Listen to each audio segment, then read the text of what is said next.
Доброго ранку. Рада вітати вас у нашому доброранку. Ой, Усім салют. Лесик, акуратней, коли ласка, ледь нас з ног не збив. Пробачте, але я навчився вельми далеко скакати. Малайчина, ти сапраўднае зайчиня. І адкуль ти скакав? З самого далекого кутка нашого покойчика. Здорово у мене атрымалося. Здорово. Дякую, я вельми старався. А мені здається, що Лесик скокнув не вельми далеко. Може, тобі стол перешкодив? Поспробуємо яще. Ага, давайте. Отсунем стол, і я ще раз поспробую зробити свій скачок. Допомагайте, зараз все тут пересунем. Хлопчики, не треба нічого пересовувати. У нашому покойчику усе знаходиться на своїх місцях. А тренуватися лепш у спортивній залі чи на спортивній пляцовці. Тренувався уже. І ось такий винік у мене отримався. Ні на міліметрик далі скокнуть не отрималося. Не ведаєте, що мені допоможе? Треба попитатися у наших глядачів. Яны великі розумники і тобі підкажуть шмат варіантів. Сябри, підкажіть, коли ласка, як мені ще потренуватися? Ой, здається, серед наших глядачів шмат спортивних діток. А мне здається, що за новим рекордом тобі, Лесик, треба відправитися на місяць.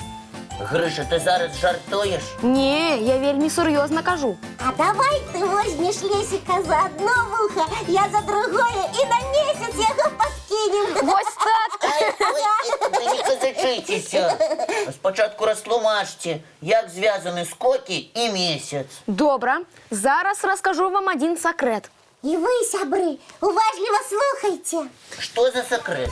Коли ти на землі, Лесик, дик ти скачеш ось на таку одлеглость. І що? А на месяцы ты скокнешь яшчэ на 6 таких адрескаў болей. Прыкладна вось так. О, здорово як. А чому так отрымлівається? Это некий космичный фокус. Просто на месяцы сила цяжару меншая, чым на зямлі, таму так і атрымліваецца. Почекайте, почекайте. Лесик же будет у скафандры. Правильно, а ён важить немало. Так. Значыць, на месяцы Лесик скокне прыкладна вось так. Ха, усё роўна гэта будзе рэкорд. Тады думай, разумник, як космонавтом стать. Буду думаць. А зараз давайте зробім невялічкі перапынак на ранішні мультфільм. Давайте.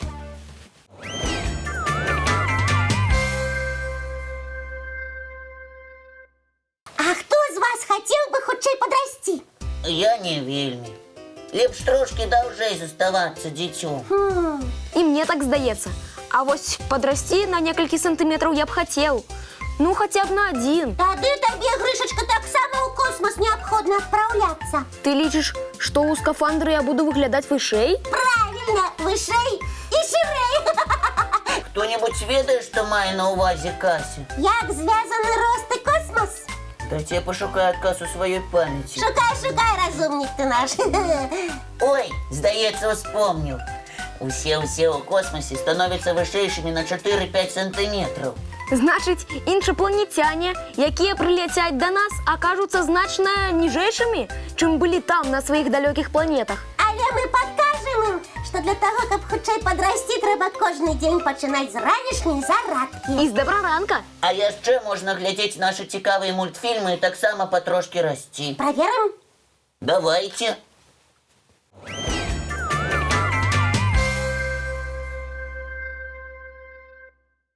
Хлопчики, подкажите мне, калі ласка, як навучыцца мове жывёл. Жывёлы не так много размаўляюць, але яны ўмеюць падаваць розныя сігналы хвастом, вушамі і нават хобатам. Вось я дакладна ведаю, што жырафа лічыцца даволі маўклівай жывёлай. А на самой справе? На самой справе жырафы вельмі любяць пабалбатаць адзін з адным. І як гэта ў іх атрымліваецца?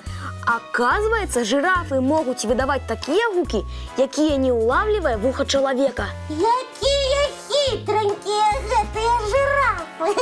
Цікава, як размаўляюць сланы? Ага. З дапамогай ног. Ого! Скажы яшчэ, яны тупаюць вельмі гучна. Менавіта так.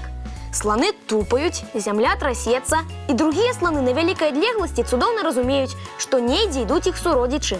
Я не адказваюсь ім. Здогадайтеся, як? Усё правильно. Слоны тупают у отказ. І таким чином яны размаўляюць. Так слоны передают один одному, где находится ближайший водоем и где шмат соковитой ежи. О, а давайте мы зараз трошки побудем маленькими слониками и крыху поболбочем.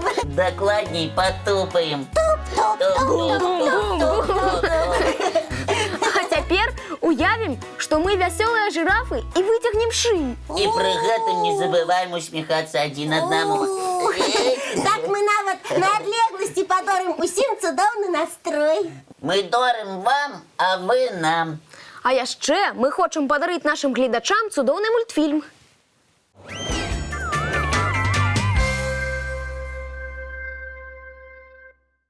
Грыша, а ці доўга ты ўчора сядзеў за хатнімі заданнямі?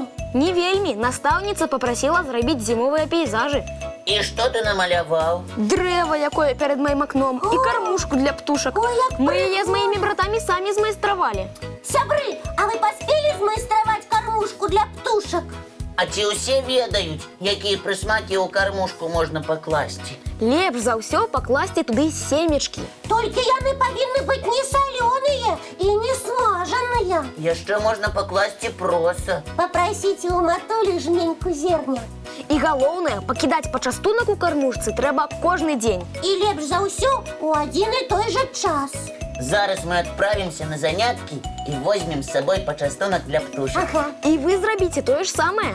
А калі вы яшчэ не паспелі змайстраваць сталоўку для птушак, зрабіце гэта пасля заняткаў.